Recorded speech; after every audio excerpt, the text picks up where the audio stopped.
সবার কাছে একটা প্রশ্ন রাখতে চাই, আপনার একটি শেয়ার হতে পারে একটি গ্রাম বা একটি অঞ্চলের স্বপ্ন পূরণ করতে পারে। আপনার একটি শেয়ার হতে পারে একটি গ্রামের রাস্তা পরিবর্তন করে দিতে পারে। 2026 সালে আসার পরেও আজও কোনো গ্রামের রাস্তা কাঁচা রয়েছে, এটা আসলে ভাবতেই অবাক লাগে। হ্যাঁ বন্ধুরা, আজকে আমি আপনাদেরকে বলছি শ্রীরামপুর রাস্তার কথা।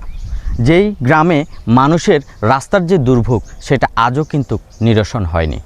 বছরের পর বছর পড়ে থাকা সেই কাঁচা রাস্তা আজও কিন্তু পাকা রাস্তার মুখ দেখতে পায়নি এই গ্রামের মানুষেরা। দেখেন, বর্ষা এলে কাদা মাখামাখি এবং শুকনো মৌসুমে ধুলোবালু এভাবেই প্রতিদিন চলাচল করতে হয় হাজারো মানুষকে এই গ্রামের পথ দিয়ে।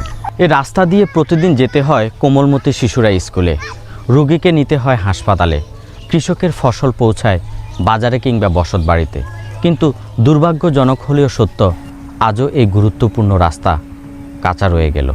আমাদের এটা অনেক পুরাতন দাবি। এই সড়কটা পাকিস্তান আমলে আমি ছোটোকালে দেখছি নির্মিত, কিন্তু কয়েক বছর আগেও যে রাস্তাগুলো হয়েছে সেগুলিও পাকাকরণ হয়েছে, কিন্তু এটা পাকাকরণের জন্য আমরা জনপ্রতিনিধিদের কাছে বারবার ধর্ণা দিয়েছি।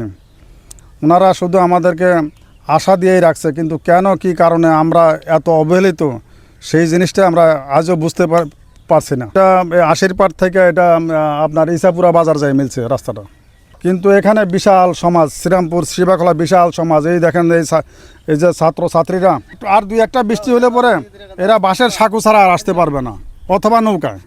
আমাদের একটা গর্ভধারিণী মাকে যে হাসপাতালে নেব সেই উপায় নাই। উন্নয়নের গল্প আমরা প্রতিদিন শুনি, কিন্তু সেই উন্নয়নের ছোঁয়া আজও পৌঁছায়নি এই শ্রীরামপুর গ্রামের মানুষদের কাছে। সংশ্লিষ্ট কর্তৃপক্ষ এবং সরকারের দৃষ্টি আকর্ষণ করছি, এই গ্রামের মানুষদের দিকে একটু তাকান। এই গ্রামের মানুষের রাস্তার যে কি দুর্ভোগ, এটার কয়দিন মানুষ বয়ে বেড়াবে। শহরের চকচকে রাস্তার গল্প আমরা সবাই দেখি, কিন্তু এই রাস্তার গল্প আমরা কেউ শুনি না, যারা বছরের পর বছর একটি পাকা রাস্তার অপেক্ষায় রয়েছে।